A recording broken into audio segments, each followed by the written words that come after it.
But मैं short में सुनाऊंगी, जैसे कि गुरुजी कहा करते थे कि शॉर्ट में सुनाया करो। बट मैं बहुत सारे इंस्टेंसेस शेयर करूंगी अपनी पूरी जर्नी का।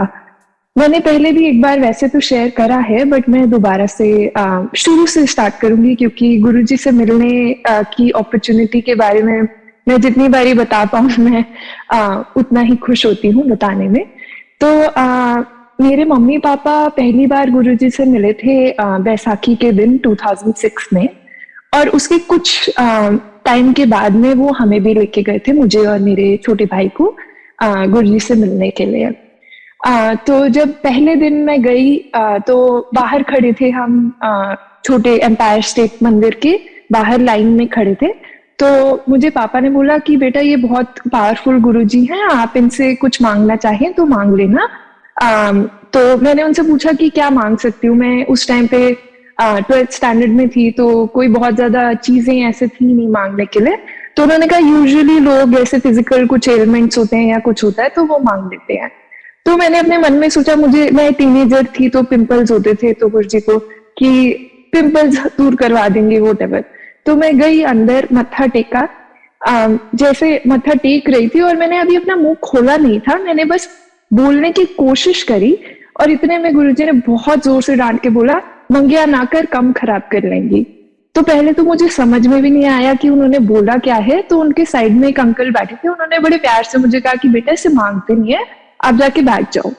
तो मैं जाके बैठ गई, बट मुझे समझ नहीं आया कि ये क्या हो गया, कि मुझे ऐसे डांट क्यों पड़ गई। और मतलब गुरुजी तो मुझे जानते भी नहीं हैं, फिर भी मुझे डांट दिया, तो मुझे थोड़ा सा अजीब लगा।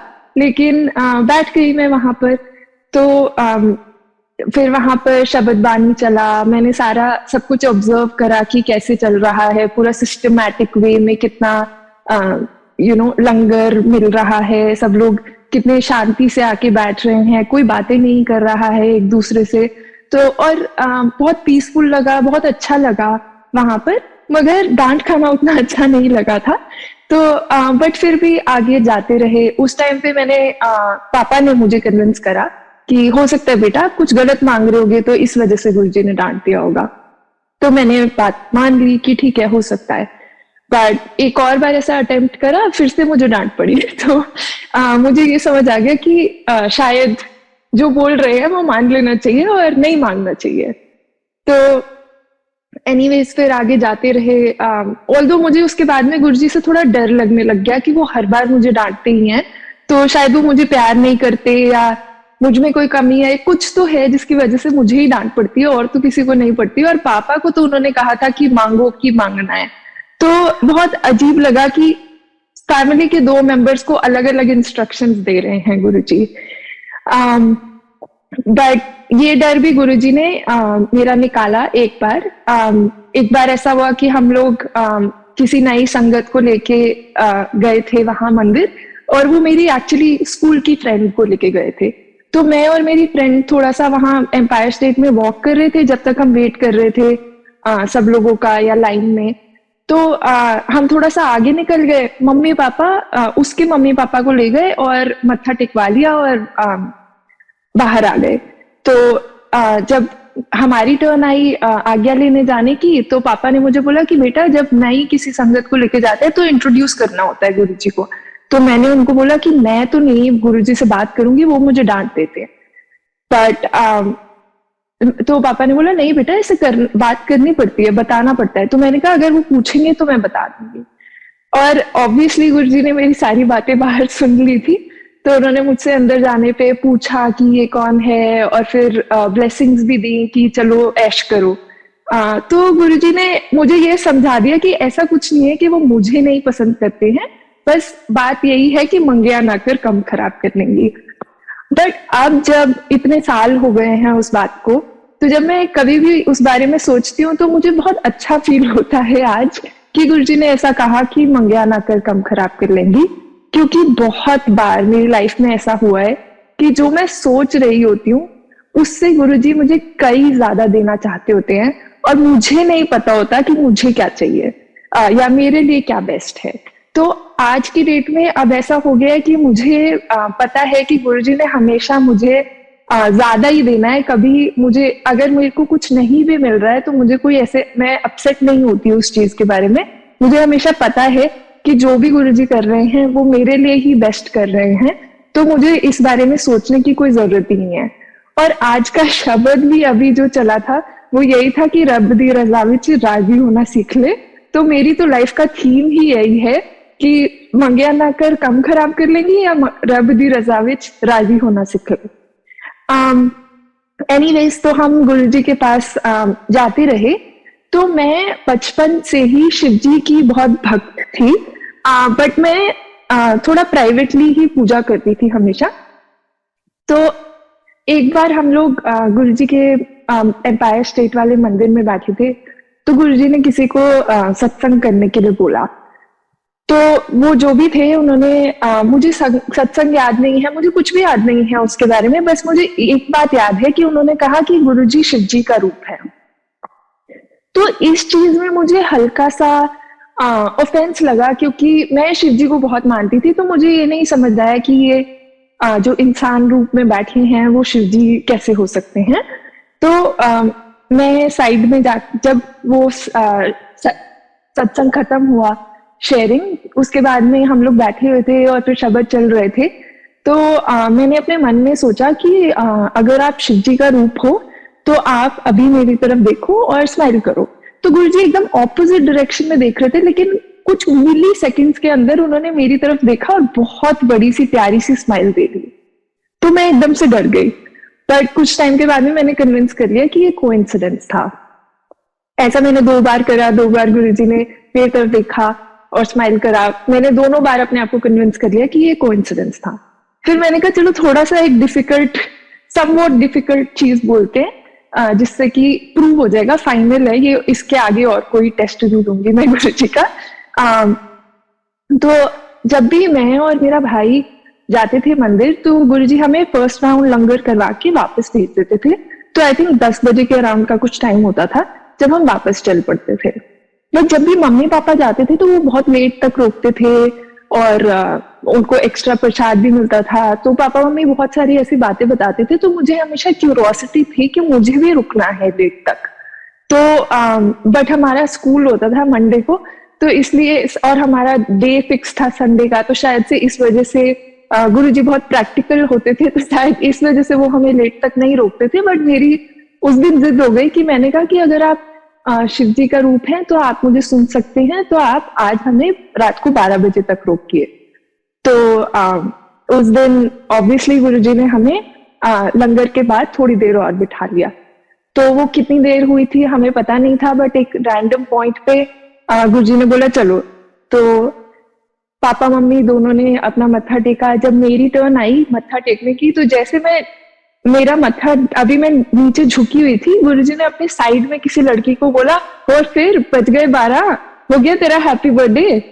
तो एकदम से मैं डर गई कि मतलब उनको पता है कि वो मुझे एग्जैक्टली 12 बजे भेज रहे हैं। ये मैसेज भी मुझे दे दिया, लेकिन ऐसे एम्बैरेस नहीं करा कि बस देखा, मैंने सुन लिया था कि तुम्हें 12 बजे जाना है। तो उस दिन के बाद से मुझे एकदम पक्का विश्वास हो गया कि ये शिव जी का ही रूप है, ये शिव जी का अवतार है। और जब भी मैं मंदिर में बैठूं तो सोच समझ के अपने थॉट्स को कंट्रोल करके रखूं इस तरह से कि कुछ उल्टा सीधा ना सोच लूं। बट एनीवेज, तो उसके बाद में गुरुजी ने मुझे 12th स्टैंडर्ड के जो मेरे बोर्ड के एग्जाम्स थे उसके लिए भी ब्लेस किया था। एक एक्स्ट्रा दिन बुलाया और थोड़ा बहुत प्रसाद वगैरह भी दिया था। और एग्जाम्स बहुत अच्छे गए, जितना मुझे एक्सपेक्टेड था उससे ज्यादा मेरे मार्क्स वगैरह आए। वही बच्चों के जो भी रेगुलर हमारे प्रॉब्लम्स होते हैं वो सब गुरुजी ने ध्यान रखा हमेशा। उसके अलावा गुरुजी ने 27 मई को हमारे घर पे 2007 में सत्संग करवाया था। और उस टाइम पे उन्होंने पापा को अपने जोड़े दिए थे। तो पापा रात को या सुबह बहुत अर्ली मॉर्निंग घर वापस आए थे, पूरी रात रुके थे वहीं गुरुजी के पास। तो जब अराउंड जिस टाइम शायद पापा घर आएंगे उसी टाइम पे मुझे इतनी ज्यादा स्ट्रॉन्ग फ्रेग्रेंस आने लग गई थी कि मुझसे सोया नहीं जा रहा था, मेरी नींद खुल गई। इवन दो मैं पिछले दिन से बहुत थकी हुई थी, मगर मुझे सुबह नींद ही नहीं आ रही थी, मैं लेफ्ट राइट हो रही थी। तो पापा थोड़ी देर के बाद ऊपर आए चेक करने के लिए कि हम लोग सो रहे हैं कि उठ गए हैं। तो उन्होंने देखा कि मैं नहीं सो रही हूँ, तो उन्होंने पूछा कि बेटा सो रही हो या जाग गए? तो मैंने कहा मैं जाग गई। तो उन्होंने कहा चलो देखो मैं तुम्हें एक चीज दिखाता हूँ। और नीचे गए तो गुरुजी के जोड़े थे और उनमें से इतनी फ्रेग्रेंस आ रही थी, इतनी फ्रेग्रेंस की मैं डिस्क्राइब नहीं कर सकती उस चीज को।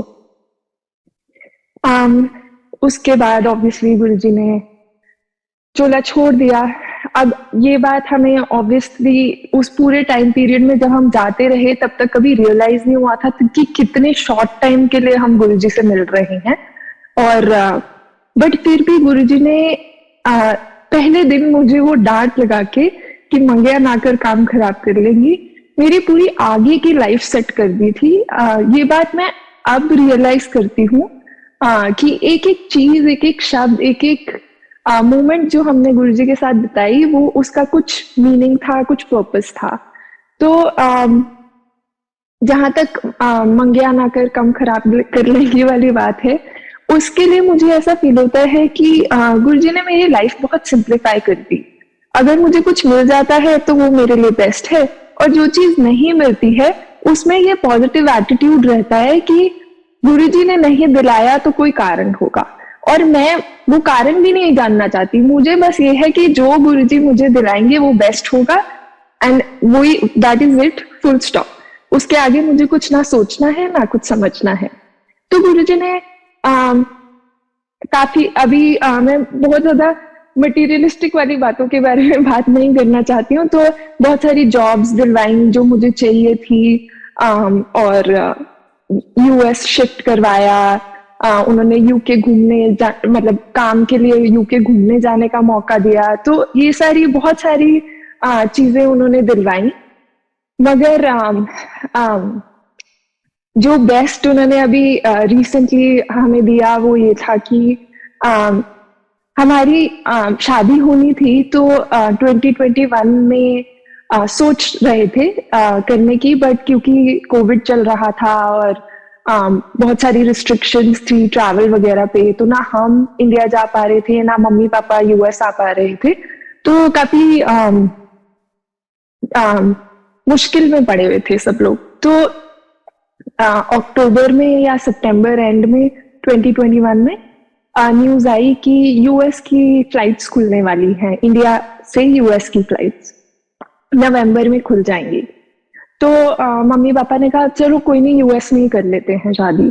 तो हमने कहा ठीक है, हमें कोई प्रॉब्लम नहीं है, यहाँ कर लेते हैं, छोटी सी करेंगे। और हमेशा से जब मैं छोटी थी तो मुझे हमेशा लगता था कि शादी जो है वो छोटी सी होनी चाहिए, बहुत ज्यादा लोग नहीं होने चाहिए। पता नहीं क्यों ऐसा मेरा ख्याल था, बट था।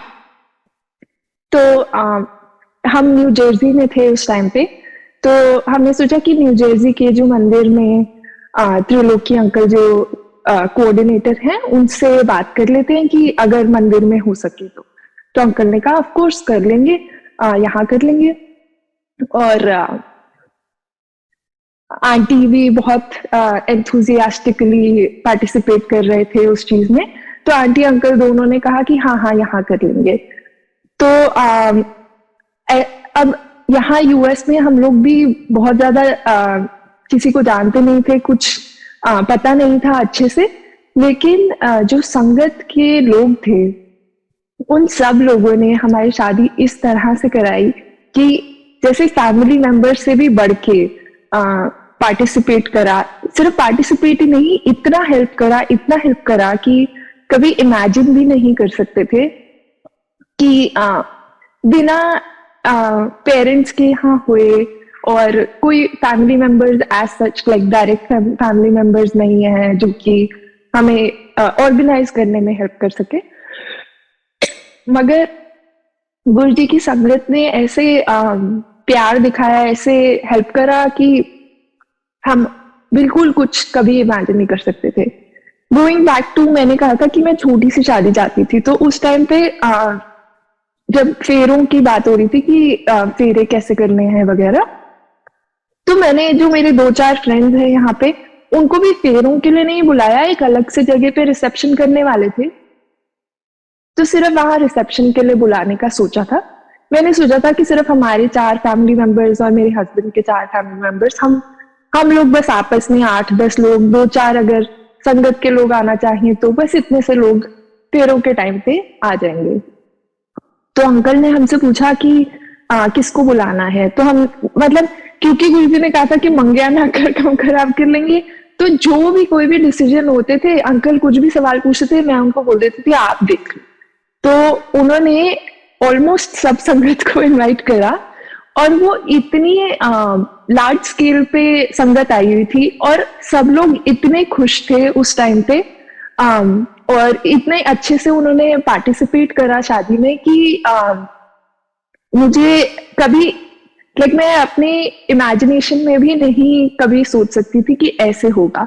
और जैसा कि मैंने कहा कि मुझे लगता था कि छोटी शादी होनी चाहिए, मगर गुरुजी ने मुझे रियलाइज करवाया कि मुझे नहीं पता कि मुझे क्या चाहिए। अगेन जो कि मेरी लाइफ का थीम ही है पूरा गुरुजी के केस में। और फिर संगत ने पूरा अच्छे से शादी में इतना डांस करा, इतना खुशी महसूस करी कि मतलब मैं डिस्क्राइब नहीं कर सकती कि कितना डिफरेंट था सब कुछ। और इस बात से मुझे एक बात हर बार याद आती है, वो ये है कि जब मैं न्यू जर्सी में थी, तो पापा जब भी विजिट करने आते थे तो वो सत्संग शेयर करते थे अपने, और जब वो सत्संग शेयर करते थे तो हर बार एक सत्संग शेयर करते थे कि गुरुजी को पापा ने कहा कि ये मेरी कुड़ी है। 2-3 बार ऐसे मेरी कुड़ी है करके मुझे इंट्रोड्यूस करा, और एक दिन गुरुजी ने कहा कि चौधरी मैनू पता है ये साडी कुड़ी है। उसके बाद से पापा ने ये बात बोलना छोड़ दिया।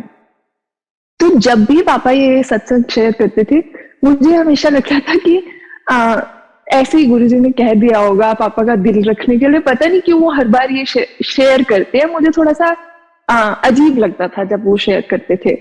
मगर जब हमारी शादी हुई थी तब मुझे रियलाइज हुआ कि गुरुजी ऐसे ही कुछ भी नहीं कहते थे, और उन्होंने डेफिनेटली मुझे अपनी ही कुड़ी की शादी कर रहे हो वैसे ही करवाया, पूरी संगत से पार्टिसिपेट करवाया, पूरी संगत को काम पे रखा या हेल्प के लिए वहां पर दिया हमें, ताकि वो इतनी धूमधाम से शादी करवा पाए।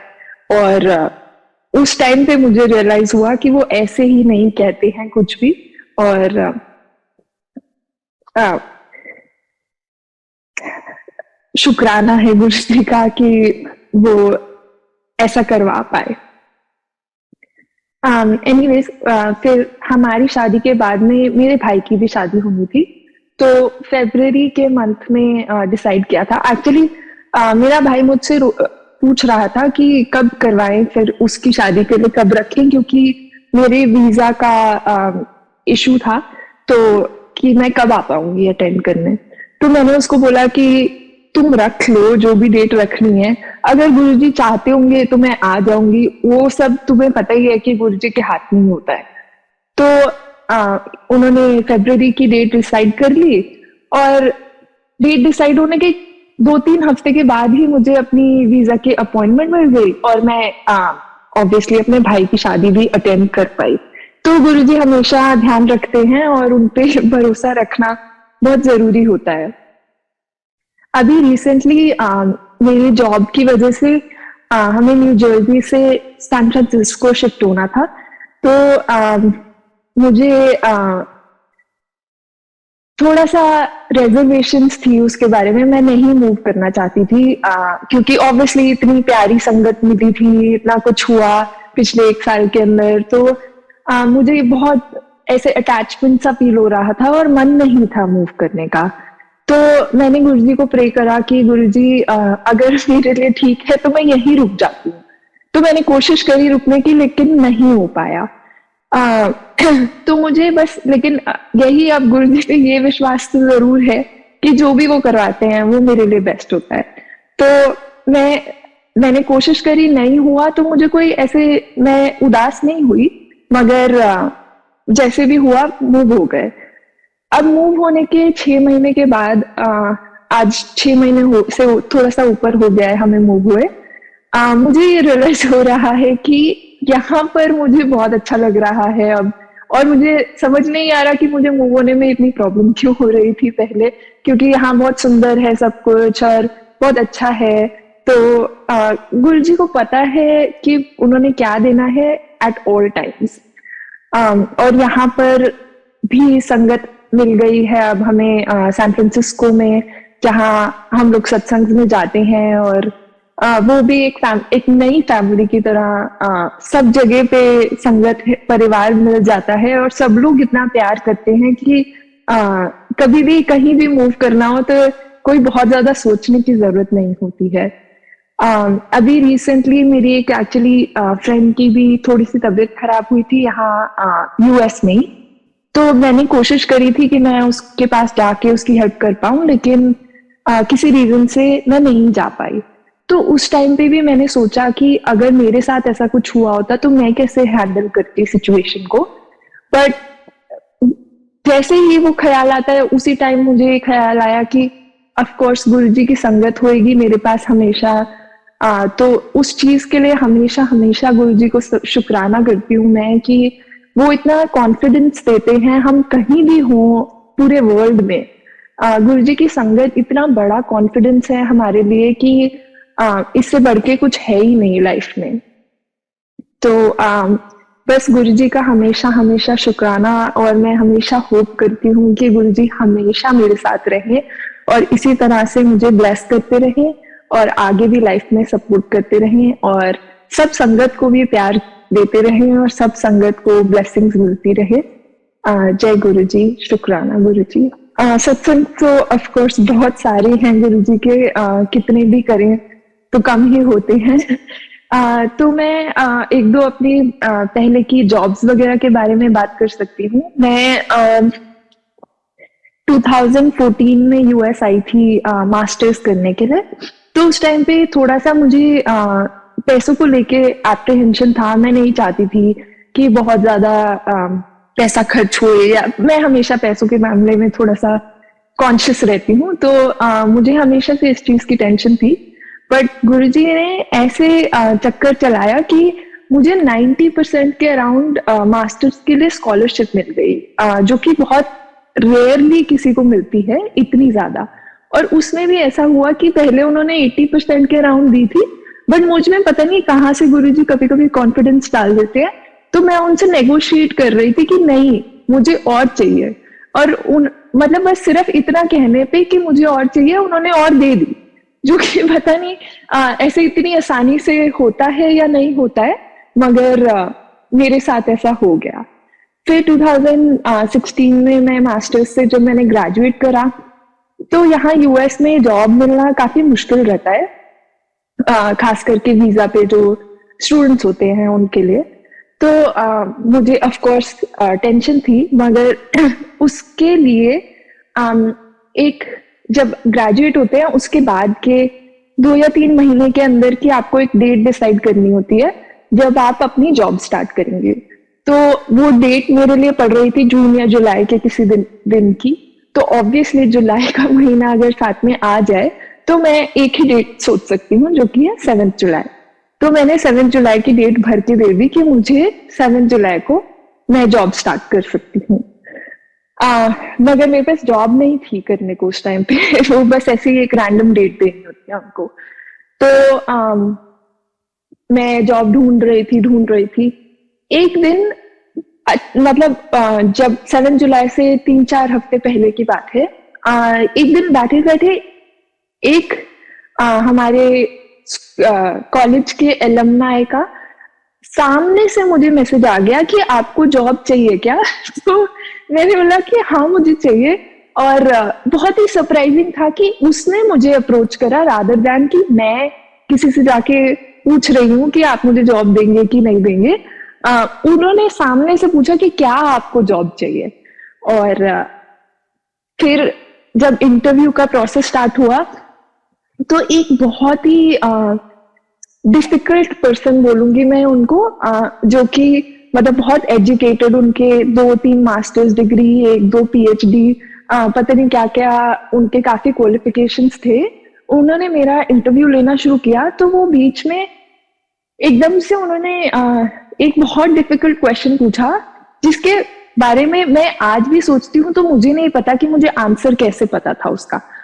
मैंने कभी नहीं पढ़ा है उसका आंसर, और समहाउ जब उन्होंने बहुत ही ऐसे स्ट्रेसफुल से सिचुएशन में मुझसे पूछा, मैंने बहुत ही ऐसे सॉर्ट ऑफ रूडली एक्चुअली उनको जवाब दिया, और एकदम करेक्ट जवाब दिया, और उस पर्सन के मुंह से कुछ भी पॉजिटिव निकलवाना बहुत मुश्किल होता था। तो लेकिन उसने मुझे गुड बोल दिया, और मैं बहुत ही सरप्राइज हो गई कि मुझे भी कैसे पता था ये बात। बट गुरुजी ऑफ कोर्स हमेशा साथ दें तो वो दिमाग में कुछ भी डाल सकते हैं। तो मेरा इंटरव्यू वगैरह क्लियर हो गया। उसके बाद उन्होंने मुझे जॉब ऑफर दिया और उन्होंने कहा 5 जुलाई से स्टार्ट करना है। तो मैंने कहा कि नहीं, मैं तो 7 जुलाई से पहले स्टार्ट ही नहीं कर सकती, तो 7th को करना होगा, जो कि थर्सडे का डे था। तो यूजुअली कोई भी जॉब जो होती है वो ऐसे Thursday middle of the week में तो कोई नहीं स्टार्ट करता है। तो मुझे लग रहा था कि वो ये ना बोल दें कि आप मंडे से स्टार्ट करना, उसके अगले मंडे से। उन्होंने कुछ नहीं कहा, उन्होंने कहा हाँ ठीक है 7th से कर लेना। तो 7 जुलाई के दिन मेरी पहली जॉब लगी और स्टार्ट भी उसी दिन करवाया गुरुजी ने। तो मतलब एक एक स्टेप पे उन्होंने मेरा साथ दिया, ये बात बहुत ही क्लियर थी। उसके अलावा फिर यहाँ पर H1B का जो प्रोसेस होता है उसमें शायद आप में से कुछ लोग जानते होंगे, बट वो लॉटरी का सिस्टम होता है। तो 1 साल मिलता है, उसमें आपकी जो कंपनी है उसको अप्लाई करना होता है, फिर लॉटरी में निकले तो आपको मिल जाएगा, नहीं निकले तो नहीं मिलेगा। तो जब जैसे लॉटरी मतलब लक का सवाल आता है तो मुझे 100% पता था कि गुरुजी के ऊपर ही है सब कुछ, और अगर वो करवाना चाहेंगे और मेरे लिए ठीक होगा तो हो जाएगा, नहीं करवाना चाहेंगे तो नहीं होगा। बहुत ही सिंपल सा आइडिया था मेरा। बट उसी दौरान में मैं एक बार अपना ड्राइविंग लाइसेंस लेने के लिए गई थी वहां। तो वहां लाइन में बहुत लंबी लाइन थी, और मैं ऐसे ही परेशान हो रही थी। कोई रीजन नहीं था मेरे परेशान होने का, लेकिन कभी कभी गुरु जी कितनी छोटी छोटी बातों में हमारी पार्टिसिपेट करते हैं, वो भी एक अलग ही गुरु जी का की ब्लेसिंग होती है। और गुरु जी का दिल इतना बड़ा है कि वो ऐसी छोटी छोटी चीजों में भी हमारा ध्यान रख लेते हैं कभी कभी। तो मैं उस टाइम ऐसे ही परेशान हो रही थी इस चीज को लेके कि लाइसेंस का मतलब मैं 2 बार चक्कर लगा चुकी थी और कुछ ना कुछ इश्यू आ रहा था। तो उस दिन मैं जब लाइन में खड़ी हुई थी तो मैंने गुरुजी को बोला कि गुरुजी पता, मुझे तो अभी पता भी नहीं है कि मेरा वीजा लगेगा कि नहीं लगेगा, मैं ऐसे ही लाइसेंस ले रही हूँ ऐसे 2-3 महीने के लिए, कोई फायदा तो है नहीं। तो अगर मेरा H1B नहीं लगना होगा, वीजा नहीं लगना होगा, तो नहीं, अगर मेरा आज लाइसेंस नहीं बना तो मैं मान लूंगी कि मेरा वीजा शायद नहीं लगना है। इन 2 चीजों में आपस में कोई रिलेशन नहीं है। बट क्योंकि मैंने गुरुजी को ये बात कह दी तो गुरुजी भी इतने प्यारे हैं कि उन्होंने इसका भी जवाब दे दिया मुझे। तो मैं लाइन में खड़ी थी, बहुत लंबी लाइन थी, ऐसे मेरा टोकन नंबर कुछ ऐसे 50s में कुछ आया था, और उनका उस दिन सैटरडे था तो 1 बजे बंद हो जाता है, और उस टाइम पे कुछ ऐसे 12:30 या कुछ बज रहे थे। तो और मैं उस टाइम पे यही सोच रही थी कि गुरुजी अगर आज मेरा लाइसेंस नहीं बना, जो कि नहीं बनने वाला था क्योंकि 50s का नंबर उस दिन आ ही नहीं सकता था। तो एक कोई रैंडम बंदा सबसे उनका पूछ रहा है कि आपका टोकन नंबर क्या है, आपका टोकन नंबर क्या है। मेरे आगे और पीछे वालों से पूछा आपका टोकन नंबर क्या है। एकदम से मेरे पास मेरा जो भी नंबर था उसने कहा कि आपका नंबर ये है। तो मैंने कहा हाँ मेरा नंबर ये है। तो उसने कहा कि मेरा बहुत आगे का कोई, उसने नंबर बताया कुछ 10-12 कुछ बहुत ही आगे का नंबर, कि मेरा ये नंबर है, क्या आप मुझसे एक्सचेंज करना चाहेंगे। मैंने बोला हाँ, और मैंने फटाफट से उसके हाथ से उसका टोकन दिया और मैं भाग गई आगे। मैंने कभी उससे पूछा भी नहीं कि आप क्यों क्यों पीछे का नंबर लेना चाहते हैं जबकि आपका तो टर्न भी नहीं आएगा आज। बट ऑफ कोर्स उस दिन लास्ट लाइसेंस जो बना वो मेरा ही था।